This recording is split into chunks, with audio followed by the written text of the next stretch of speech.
Hello everyone. तो आज हम जो पढ़ने वाले हैं वो है वंशागति का आणविक आधार। ये जो है मॉलिक्यूलर बेस, जो इनहेरिटेंस भी कहते हैं, मॉलिक्यूलर बेस जेनेटिक जिसे कहा जाता है, वही है जिसका टॉपिक का नाम है, या जो हमारे चैप्टर का नाम है एनसीईआरटी के अकॉर्डिंग वह है वंशानुगति का आणविक आधार। तो इसके अंतर्गत जो हम मेन पढ़ते हैं वो क्या पढ़ते हैं, हम जेनेटिक मटेरियल के बारे में पढ़ते हैं। डीएनए, आरएनए, डीएनए का रेप्लिकेशन कैसे हुआ, डीएनए की खोज कैसे हुई, आरएनए की खोज क्या है, इनका क्या काम है, तो ये सब चीज़ें हम जो है इसके अंतर्गत पढ़ते हैं। ठीक है, तो जैसे इसका मीनिंग देख रहे हैं, वंशानुगति का आणविक बताइए। वंशानुगति का मतलब एक पीढ़ी से दूसरी पीढ़ी में जो कैरेक्टर जाते हैं, जो लक्षण जाते हैं, उनका आणविक आधार क्या है। आणविक आधार मतलब वो किन अणुओं से मिलके, प्रोटीन है, कार्बोहाइड्रेट है, लिपिड है, डीएनए है, आरएनए क्या है, किन किन मॉलिक्यूल से मिले। अगर अधिकांश लोगों को पता है कि डीएनए है, लेकिन किस मॉलिक्यूल से बना है, किन किन मॉलिक्यूल से बना है, तो उसी को हम क्या कहते हैं, उसी के बारे में हमें पढ़ना होता है। यानी कि जो एक पीढ़ी से दूसरी पीढ़ी में जो लक्षण जा रहे हैं उनका आणविक आधार क्या है। ठीक है, अगर हम बात करें, अधिकांश लोगों को पता भी होगा कि अधिकांश जो जीवों का आनुवंशिक पदार्थ क्या है। यानी कि हम किसकी बात कर रहे हैं, आणविक आधार यानी किसकी बात कर रहे हैं, जेनेटिक मटेरियल की बात कर रहे हैं। आज के डेट में हम उसको आनुवंशिक पदार्थ कहते हैं, लेकिन जब आनुवंशिक पदार्थ की खोज नहीं हुई होगी तब क्या कहेंगे, तो हम यही कहेंगे क्या होगा वो मॉलिक्यूल। जैसे अगर पता चल गया हमारी बॉडी किस चीज़ से, किसकी चीज़ से बनी मिलके बनी है, तो यही सोचा गया होगा कि ये वो क्या है जो एक जनरेशन से दूसरे जनरेशन में जा रहे हैं, माँ बाप से बच्चों में जा रहे हैं। जैसे अगर किसी के माँ बाप गोरे हैं तो मोस्टली होता बच्चे क्या होते हैं, गोरे होते हैं। अगर किसी के माँ बाप के बाल अगर लंबे हैं जेनेटिकली, तो उनके बच्चों के बाल भी लंबे होते हैं। किसी की आंखें काली हैं तो उनके जो अगली पीढ़ी होती है उनकी भी आंखें काली होती है। तो उसमें ये सोचा गया होगा कि क्या वो चीज़ें हैं, क्या वो पदार्थ है जो अगली जनरेशन में जाता है, अगली पीढ़ी में जाता है, सेम करेक्टर को लेके जाता है। ठीक है, आज के अगर हम आधुनिक बात करें तो अधिकांश लोगों को पता है कि जो आनुवंशिक पदार्थ है वो क्या है, डीएनए। तो अधिकांश जीवों का जो अधिकांश जीव कह रही हूँ मैं, ये नहीं कह सकते कि सभी जीवों का आनुवंशिक पदार्थ डीएनए है। सभी जीवों का नहीं, कुछ ऐसी भी है जिनका जो आनुवंशिक पदार्थ है वो डीएनए नहीं है। लेकिन अधिकांश जो जीवों का जो आनुवंशिक पदार्थ है वो क्या है, डीएनए। अधिकांश जीवों का आनुवंशिक पदार्थ क्या है, डीएनए। ये अधिकांश लोगों को पता है, इसीलिए मैं यहीं से इस टॉपिक को शुरू कर रही हूँ, क्योंकि अधिकांश लोग इस चीज़ को जानते हैं कि अधिकांश जो जीव हैं उनका जो जेनेटिक मटेरियल या आनुवंशिक पदार्थ है वो क्या है, डीएनए। अब बात करते हैं डीएनए है क्या। डीएनए यानी अगर हम इसका फुल फॉर्म लिखें तो क्या है, डीऑक्सी राइबोन्यूक्लिक एसिड। यानी क्या है इसका फुल फॉर्म, डीऑक्सी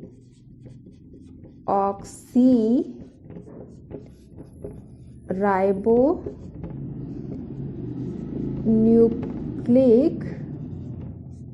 अम्ल, यही है ना, यही है इसकी फुल फॉर्म। यानी कि हमारा जो जेनेटिक मटेरियल है, या अगर हम जब जेनेटिक मटेरियल की खोज नहीं हुई थी उस पर बात करें, तो आनुवंशिक पदार्थ का जो आणविक आधार है वो क्या है, डीएनए। डीएनए यानी कि राइबोन्यूक्लिक एसिड। डीएनए है क्या भाई, एक प्रकार का राइबोन्यूक्लिक एसिड है। यानी कि अगर हम सही मायने में कहें तो अगर हम वंशानुगति के आणविक आधार की बात करें वो क्या है, न्यूक्लिक एसिड है। अगर हम वंशानुगति का वंशागति या वंशानुगति भी लिखा रहता कई जगह, वंशागति का आणविक आधार की अगर हम बात करते हैं तो सही मायने में बात करें तो वो क्या है, न्यूक्लिक अम्ल है। न्यूक्लिक अम्ल है, इतनी बात समझ आ रही है। यानी कि जो हम बोलते हैं हमारा आनुवंशिक पदार्थ क्या, डीएनए, अरे वो डीएनए एग्जैक्ट में है क्या, एक्चुअल में वो एक न्यूक्लिक अम्ल है ना। हमारे जो बायोस्फीयर है उसमें जो न्यूक्लिक अम्ल पाए जाते हैं उनमें से एक प्रकार का न्यूक्लिक अम्ल है डीएनए, और उस डीएनए ही हमारा आनुवंशिक पदार्थ है। तो सही मायने में अगर हम कहें तो वंशानुगति का जो आणविक आधार है वो क्या है, न्यूक्लिक अम्ल है। न्यूक्लिक अम्ल है क्या, अगर हम न्यूक्लिक अम्ल की बात करें तो ये क्या होते हैं, न्यूक्लियोटाइड के बहुलक होते हैं। न्यूक्लियोटाइड मतलब कुछ पदार्थों से मिलके बने होते हैं, जैसे एक न्यूक्लियोटाइड हो गया, दो न्यूक्लियोटाइड, तीन न्यूक्लियोटाइड, ऐसे बहुत सारे न्यूक्लियोटाइड आपस में जुड़ जाते हैं और फिर जाके ये क्या बनाते हैं, एक न्यूक्लिक अम्ल बनाते हैं। यानी न्यूक्लियोटाइड के अभी आप समझते जाइए, आगे आगे मैं न्यूक्लियोटाइड, न्यूक्लिक अम्ल के सब बताते जाए, लेकिन यहाँ से आप एक शुरुआत करते जाइए, ठीक है। अगर हम न्यूक्लिक अम्ल की बात करें तो न्यूक्लिक अम्ल क्या है, जो न्यूक्लियोटाइड के बहुलक हैं। क्या हैं आपके?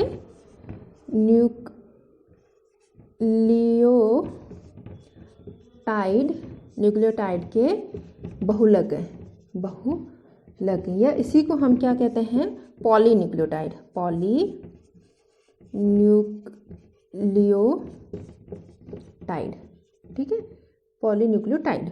न्यूक्लियोटाइड के बहुलक मतलब बहुत सारे न्यूक्लियोटाइड आपस में जुड़े हैं, फिर जाके एक न्यूक्लिक अम्ल बना है। पॉली मतलब बहुत सारे न्यूक्लियोटाइड बहुत सारे बनके फिर क्या बना है, एक न्यूक्लिक अम्ल बना है। अगर हम इन न्यूक्लियोटाइड की बात करते हैं तो ये जो न्यूक्लियोटाइड है ना, नहीं सॉरी, न्यूक्लिक अम्ल जो है न्यूक्लियोटाइड से बनके बना। अगर हम न्यूक्लिक अम्ल की बात करते हैं तो ये न्यूक्लिक अम्ल जो है दो प्रकार का होता है, ठीक है। एक होता है आपका डीएनए, न्यूक्लिक अम्ल जो होता है दो प्रकार का होता है, एक होता है डीएनए, एक होता है आपका आरएनए। इसीलिए मैंने कहा था एग्जैक्ट मायने में अगर हम कहें कि वंशानुगति का आणविक आधार क्या है कलेक्टिवली फॉर्म में, तो मैंने कहा था न्यूक्लिक अम्ल कहना चाहिए, जो सही होगा। क्योंकि न्यूक्लिक अम्ल मतलब उसमें दो हैं, डीएनए आरएनए। कुछ में क्या होता है, डीएनए होता है, कुछ में आरएनए होता है, हम सब जानते हैं ये जनरल बातें। तो हमें एग्जैक्ट फॉर्म में कहना चाहिए कि न्यूक्लिक अम्ल, लेकिन हम जनरली क्या कहते हैं, डीएनए कहते हैं, क्योंकि अधिकांश लोगों ने ही कहना चाहिए, जीवों में डीएनए ही आनुवंशिक पदार्थ होता है, इसलिए हम जनरली डीएनए कहते हैं। और अब इतना ज़्यादा पॉपुलर हो गया है कि सब लोग डीएनए ही एकदम से कह देते हैं, ठीक है। ठीक है, अगले आगे देखते हैं, यहीं से शुरुआत करती हूँ।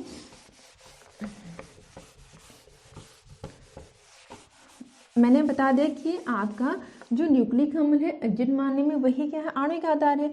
न्यूक्लिक अम्ल किससे बना हुआ है, न्यूक्लियोटाइड से मिलकर बना हुआ है। तो अगर हम न्यूक्लिक अम्ल की बात करें तो मैंने कहा था न्यूक्लिक अम्ल दो प्रकार का होता है, एक आपका होता है डीएनए और दूसरा जो होता है वो होता है आपका आरएनए होता है, ठीक है।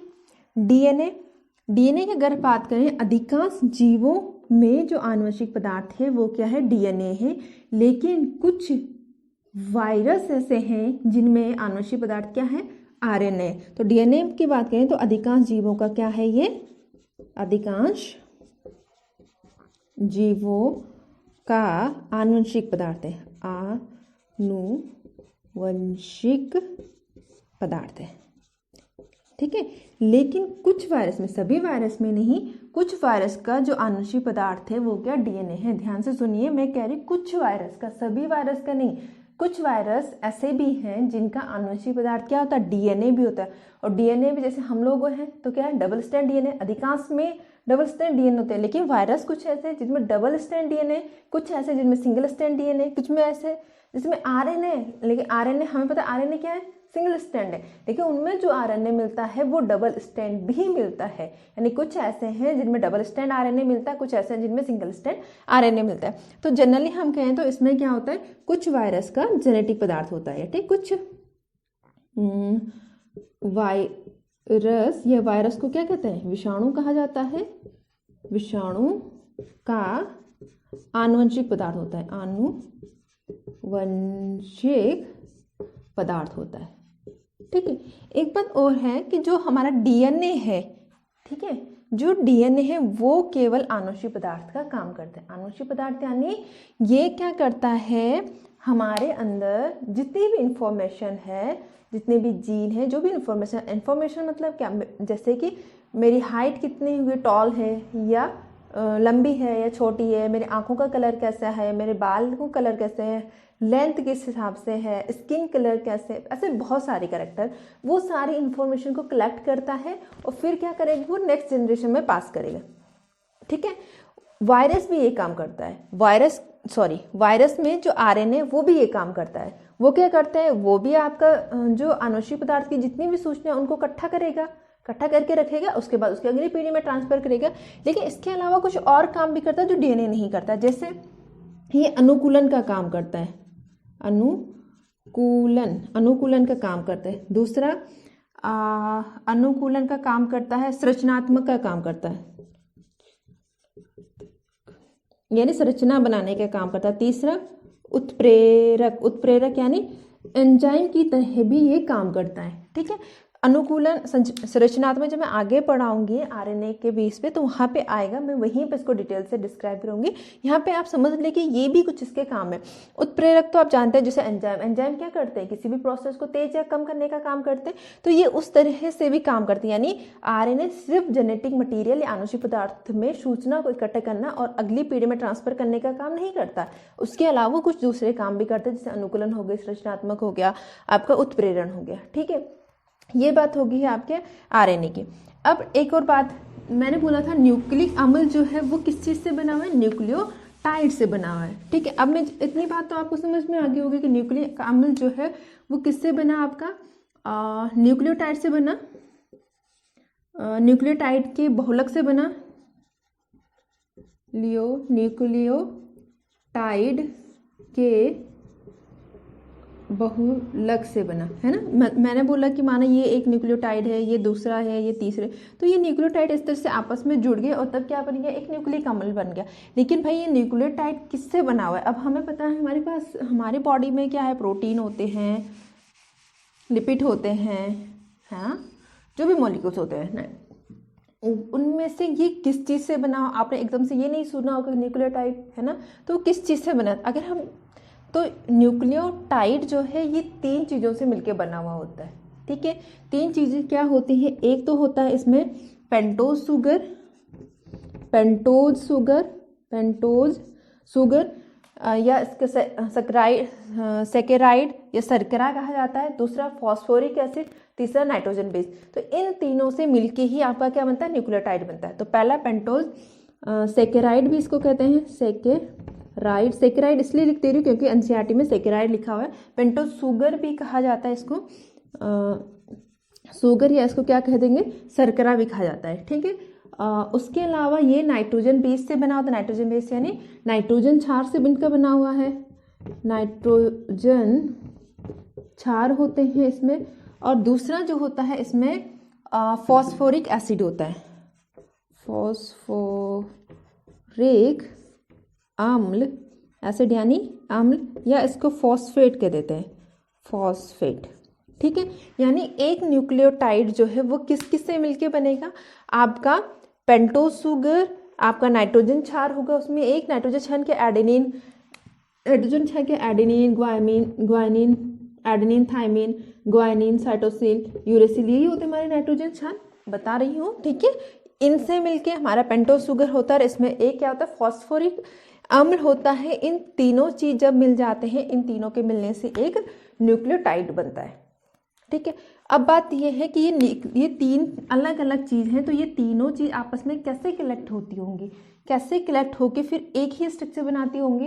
तो इन तीनों का आपस में इकट्ठे होने के लिए ये क्या होते हैं, एक दूसरे से एक बॉन्ड के थ्रू जुड़ते हैं। उन बॉन्ड को क्या कहते हैं, अब हम वो देखते हैं। ठीक है, बॉन्ड से पहले मैं आपको एक ही चीज़ बता देती हूँ, पहले बता देती हूँ कि आपका पेंटोज शुगर क्या होता है, नाइट्रोजन बेस क्या होता है, फॉस्फोरिक एसिड क्या होता है, और फिर जाके इसकी बॉन्डिंग के ज़्यादा अच्छे से समझ आएगी, तो वो मैं नेक्स्ट बताती हूँ। तो पहले हम जान जाते हैं कि जो न्यूक्लियोटाइड है वो 3 चीज़ों से बना हुआ था, क्या, nitrogen base, pentose sugar and phosphoric acid. तो हम सबसे पहले हम जो है नाइट्रोजन बेस की बात कर लेते हैं। ठीक है, हम बात करते हैं नाइट्रोजन बेस की, नाइट्रोजन बेस यानी नाइट्रोजन क्षार की। ठीक है, अगर हम नाइट्रोजन क्षार की बात करते हैं तो नाइट्रोजन क्षार क्या होते हैं, हमारे पास 2 टाइप के नाइट्रोजन क्षार पाए जाते हैं, जिसको एक को हम क्या कहते हैं, आपका प्यूरीन कहते हैं, दूसरे को हम पिरामिडीन कहते हैं, पिरामिडीन।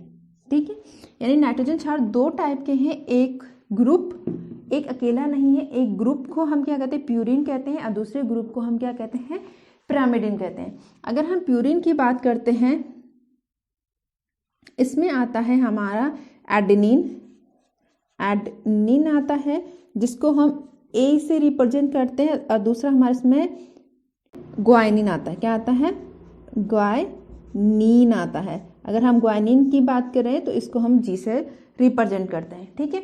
यानी हमारे प्यूरिन में क्या आ गए, एजी आते हैं हमारे एडेनिन एंड ग्वानिन। और अगर हम pyrimidine की बात करें तो इसमें हमारा एक आता है साइटोसिन, साइटोसिन आता है जिसे हम सी से रिप्रेजेंट करते हैं। एक हमारे इसमें थाइमीन आता है, थाइमीन आता है जिसे हम टी से रिप्रेजेंट करते हैं। इन चारों की बात करें तो ये कहाँ पाया जाता है, आपका डीएनए में पाया जाता है। एक और पाया जाता है वो होता है यूरेसिल। यूरेसिल की बात करें तो यूरेसिल हमारा यू से रिप्रेजेंट करते हैं। और ये कहाँ पाया जाता है, हमारा आरएनए में पाया जाता है। आरएनए में फिर थाइमिन नहीं पाया जाएगा, ये तीनों के साथ आपका यूरेसिल पाया जाएगा। और डीएनए की बात करें तो इसमें यूरेसिल नहीं पाया जाएगा, बाकी ये चारों पाए जाते हैं, ठीक है। तो अब हम देख रहे हैं कि अगर हम नाइट्रोजन बेस की बात करें तो हमारे पास नाइट्रोजन बेस मतलब क्या हो गया, एडेनिन होता है, ग्वानिन होता है, थाइमीन होता है, साइटोसिल होता है और यूरेसिल होता है। यानी 5 नाइट्रोजन बेस होते हैं जिनको 2 बड़े ग्रुप में बांटा गया है, जिसको हम प्यूरिन और pyrimidine कहते हैं। प्यूरिन में हमारे क्या होते हैं, एजी आता है यानी एडेनिन एंड ग्वानिन आता है। और साइटोसिल में हमारा CET आता है यानी साइटोसिल, थाइमिन और यूरेसिल होता है। इसको शॉर्ट में हम कट के थ्रू CUT कट के थ्रू भी हम क्या कर लेते हैं, याद कर लेते हैं, ठीक है। अब इसको किस बेस पे 2 ग्रुप में बांटा गया है, ये भी है। तो इसको जो कैटेगराइज किया गया है वो किसके बेस पे किया, इसके स्ट्रक्चर के बेस पे किया गया। ये दोनों हैं क्या, रिंग फॉर्म में होते हैं, रिंग जिसको हम हिंदी में वाले कहते हैं, तो ये रिंग फॉर्म में होते हैं। तो अगर हम ग्वानिन की बात करें तो ग्वानिन जो है पहले तो क्या है, 9 कार्बन रिंग है, 9 कार्बन वल्य है, हिंदी में कहेंगे तो वल्य है कि सदस्य है। 9 कार्बन वल्य सदस्य है या 9 कार्बन मेंबर रिंग है, ठीक है। कैसे होती है, एक तो इसमें इस तरह से एक कंप्लीट रिंग होती है, एक क्या होती है इसमें इस तरह से एक इनकम्प्लीट रिंग होती है। तो 9 कार्बन अगर हम यहाँ से गिनना शुरू तो कैसे हो जाएंगे, 1 2 3, अगर यहाँ से गिनना शुरू 1 2 3 4 5 6 7 8 9 कार्बन रिंग है, एक पूरी है और एक क्या है, आधी है। जबकि अगर हम pyrimidine की बात करें तो ये क्या होती है, 6 कार्बन वल्य होती है, ठीक है। और इसमें 6 काले एक बस एक कंप्लीट रिंग होती है। ऐसे अगर हम यहाँ से शुरू करें 1 2 3 4 5 6 कार्बन रिंग होगी, ठीक है। दूसरा हमने बोला नाइट्रोजन बेस है, नाइट्रोजन बेस मतलब ये कार्बन की बात करें मतलब इसमें नाइट्रोजन होगा तभी तो इसका नाम नाइट्रोजन बेस रखा गया है। तो इसमें जो नाइट्रोजन की पोजीशन होती है वो कहाँ पे होती है, फर्स्ट कार्बन पे, फर्स्ट पे, 3 कार्बन पे, 7 कार्बन पे एंड 9 कार्बन पे होती है। अगर हम यहाँ से गिने तो यहाँ पे होगा 1 2, फिर यहाँ पे होगा 3 पे, चौथा 4 5 6 7 पे होगा एंड 9 पे होगा। यहाँ पे क्या होता है, नाइट्रोजन होते हैं। यानी इसका अरेंजमेंट इसमें होता क्या है, इस नाइट्रोजन रिंग में क्या होता है, 9 कार्बन 9 वाले सदस्य होते हैं और 6 वाले सदस्य होते हैं। इसमें 6 मेंबर होते हैं, इसमें 9 मेंबर होते हैं, जिसमें क्या होते हैं 4 नाइट्रोजन प्लस 5 कार्बन होंगे, ठीक है। और ये इसमें क्या होता है, इसमें 2 ही नाइट्रोजन की पोजीशन लिखा, पोजीशन, ठीक है, नाइट्रोजन की पोजीशन। इसमें अगर हम नाइट्रोजन की पोजीशन की बात करें तो ये क्या होती है 1 पे और 3 पे होती है। यानी कि इसमें 2 नाइट्रोजन होते हैं प्लस 4 क्या होते हैं कार्बन रिंग होती है, ठीक है। तो इनकी जो स्ट्रक्चर क्या है, अलग अलग स्ट्रक्चर है, इसके बेस के इसको बड़े 2 ग्रुप में बांटा गया जिसे प्यूरिन और pyrimidine कहा गया, ठीक है। इतनी बात होगी। अब हम नाइट्रोजन बेस की बात कर चुके हैं। इसके बाद अगर हम अगले जो बात करेंगे वो बात करेंगे, हमने कहा था कि जो आपका न्यूक्लियोटाइड है वो 3 चीज़ से मिलकर बना है। एक तो आपका नाइट्रोजन बेस, दूसरा क्या पेंटोस शुगर और फॉस्फोरिक एसिड। अब बात करेंगे हम पेंटोस शुगर की, ठीक है। अगर हम पेंटोस शुगर की बात करें तो पेंटोस शुगर मतलब पेंटोज शुगर या इसको सेकेराइड कहते हैं, ठीक है। सेकेराइड यानी कि कार्बोहाइड्रेट, सेकेराइड यानी कि कार्बोहाइड्रेट और कार्बोहाइड्रेट को सेकेराइड होने के लिए इसमें कार्बन, हाइड्रोजन और ऑक्सीजन का जो रेशो है 1:2:1 होना चाहिए, ठीक है। पेंटोज मतलब 5 कार्बन रिंग है। पेंटोज सेकेराइड मतलब 5 कार्बन का सेकेराइड है, 5 कार्बन का क्या है, शुगर है, ठीक है, शर्करा है। तो 5 कार्बन मतलब क्या हो जाएगा इसका फॉर्मूला, पेंटोज कार्बन C5 मैंने बोला रेशियो क्या होना चाहिए, 1:2:1 होना, तो H कितना हो जाएगा 10 और ऑक्सीजन कितना हो जाएगा 5, यानी पेंटोज शुगर का जो फॉर्मूला होगा वो क्या होगा C5H10O5 होगा।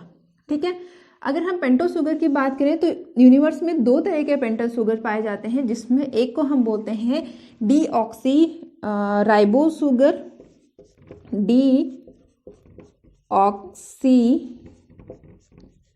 राइबोज शर्करा शुगर यानी शर्करा, ये सब है भाई, ये सब एनसीईआरटी का है, कुछ फालतू नहीं है, सब एनसीईआरटी में लिखा हुआ है, एक एक लाइन में लिखा हुआ है, पैराग्राफ की फॉर्म में लिखा हुआ, तो इसलिए ध्यान से पढ़ोगे तो ये सब एनसीईआरटी का ही है। दूसरा पेंटोज शुगर की बात करें तो ये जो है ये है राइबोज शुगर, ये क्या है आपका राइबोज शुगर, या ऐसे शर्करा बोलते हैं हिंदी में, या सेकेराइड बोल सकते हैं। ठीक है, तो अगर हम पेंटोज शुगर की बात करें तो ये 2 होते हैं, एक डीऑक्सी राइबोज शुगर, दूसरा है आपके राइबोज शुगर। डी यानी कि निकल जाना, ऑक्सी माने ऑक्सीजन, डीऑक्सी का मतलब है जो पेंटोज शुगर था उसमें से क्या होता है एक ऑक्सीजन निकल जाता है, उस एक ऑक्सीजन को जब निकल जाता है उसी को हम क्या बोलते हैं deoxy ribose sugar. Ribose sugar में सारे ही ऑक्सीजन होते हैं। ठीक है, इसीलिए इसको डीऑक्सी कहा जाए, क्योंकि इसमें एक ऑक्सीजन क्या हो गया एलिमिनेट हो गया। अगर हम पेंटोज शुगर की बात करें तो इसका स्ट्रक्चर की अगर हम बात करते हैं तो इसमें 5 कार्बन होंगे। 5 कार्बन कैसे होते हैं इसके, एक ऐसा 1 2 3 4 5,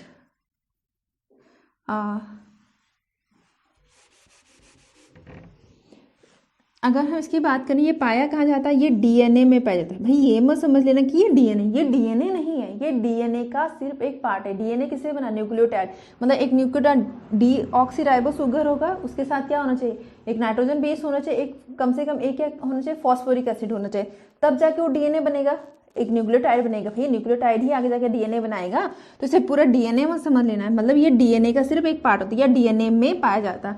ये कहाँ पाया जाता है, ये आपका आरएनए में पाया जाता है।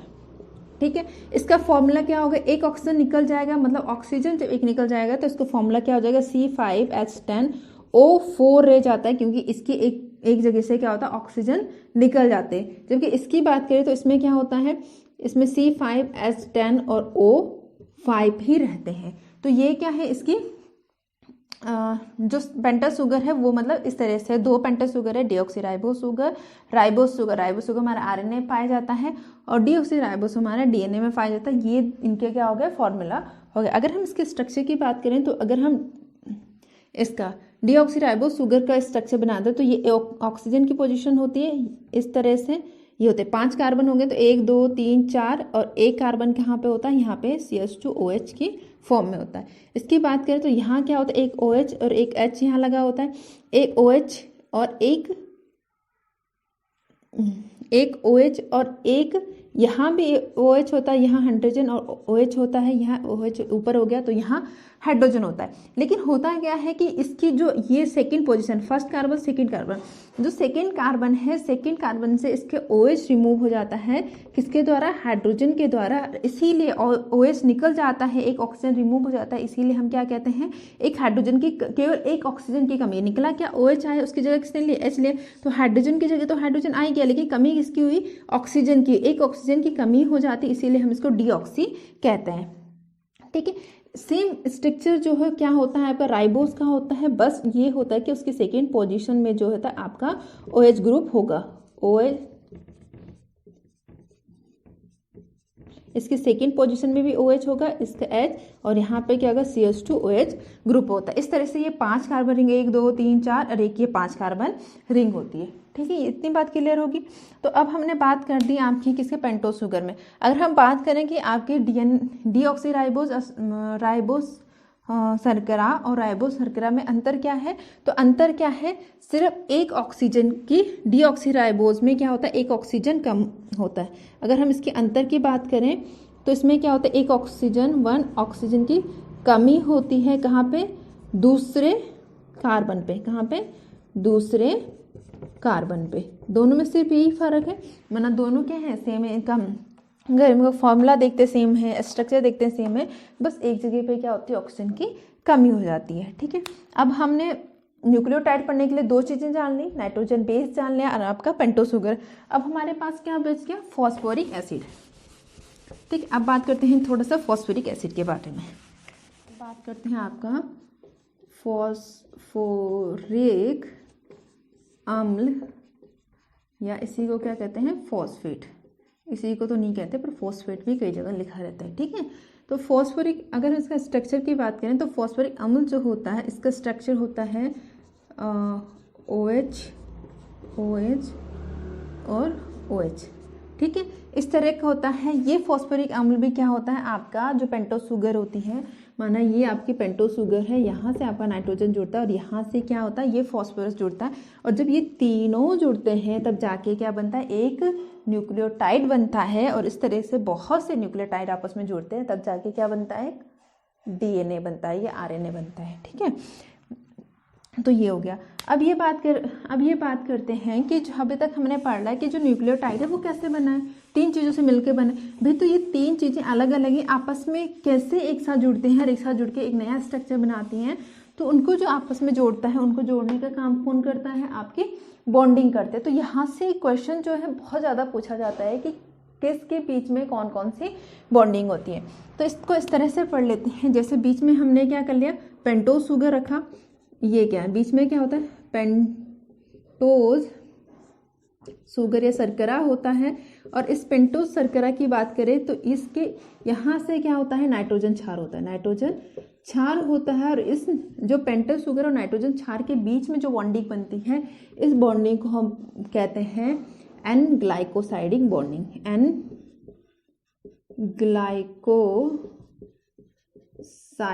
ग्लाइकोसाइड बंदी बोलते हैं हिंदी में, या एन ग्लाइकोसाइडिक बॉन्डिंग। एन यानी नाइट्रोजन के साथ क्या ग्लाइकोसाइडिक बॉन्डिंग होते हैं। नाइट्रोजन बेस मतलब कोई भी, चाहे एडेनिन के साथ करे, चाहे ग्वानिन के साथ करे, थायमिन, यूरेसिल, किसी के साथ भी करे। ठीक है, और इसके दूसरी साइड से जो होता है ये फॉस्फोरिक अम्ल से जुड़ा होता है, फॉस्फोरिक अम्ल से जुड़ा होता है। और यहाँ पे जो बॉन्डिंग बनती है, इस बॉन्ड को हम कहते हैं फॉस्फोएस्टर बॉन्ड। क्या कहते हैं, फॉस्फोएस्टर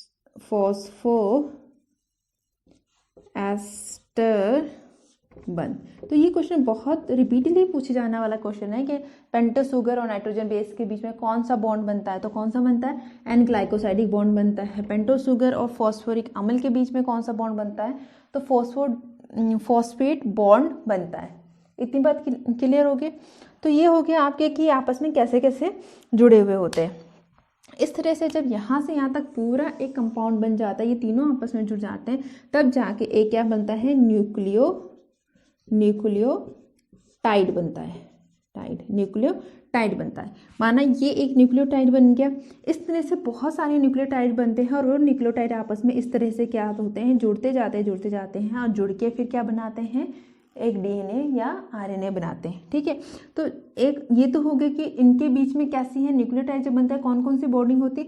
लेकिन जब एक न्यूक्लियोटाइड दूसरे न्यूक्लियोटाइड से जोड़ रहा है तो वो कैसा जुड़ रहा है, वो भी किसी बॉन्ड के थ्रू जुड़ रहा है। तो उस बॉन्ड को क्या कहते हैं, तो एक न्यूक्लियोटाइड से दूसरा न्यूक्लियोटाइड जिस बॉन्ड के द्वारा जुड़ता है उसे बोलते हैं फॉस्फोडाइएस्टर बॉन्ड। ये फॉस्फोएस्टर बॉन्ड है, ये फॉस्फोडाइएस्टर बॉन्ड होता है, फॉस्फोडाइएस्टर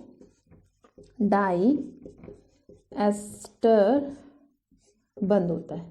ठीक है, तो ये भी पूछा जाने वाला क्वेश्चन, इंपॉर्टेंट क्वेश्चन है कि न्यूक्लियोटाइड आपस में कैसे जुड़ते हैं, फॉस्फोडाइएस्टर बॉन्ड जुड़ते हैं। जब बहुत सारे न्यूक्लियोटाइड आपस में जुड़ेंगे तो क्या बनेगा, एक न्यूक्लिक अम्ल बनेगा, है ना, न्यूक्लिक अम्ल बनेगा। न्यूक्लिक अम्ल फिर क्या बनाएगा, या तो ये DNA बना सकता है और या ये क्या बनाएगा, आपका RNA बनाएगा। कैसे बनाते हैं, बहुत सारी प्रोसेस होते हैं जिनके थ्रू क्या न्यूक्लिक अम्ल DNA या RNA बनाते हैं। आगे आगे पढ़ेंगे कैसे कैसे होता है। ठीक है, लेकिन अब न्यूक्लिक अम्ल से DNA या RNA बनेंगे, यानी न्यूक्लिक अम्ल के बीच में भी क्या होगी, बॉन्डिंग होगी।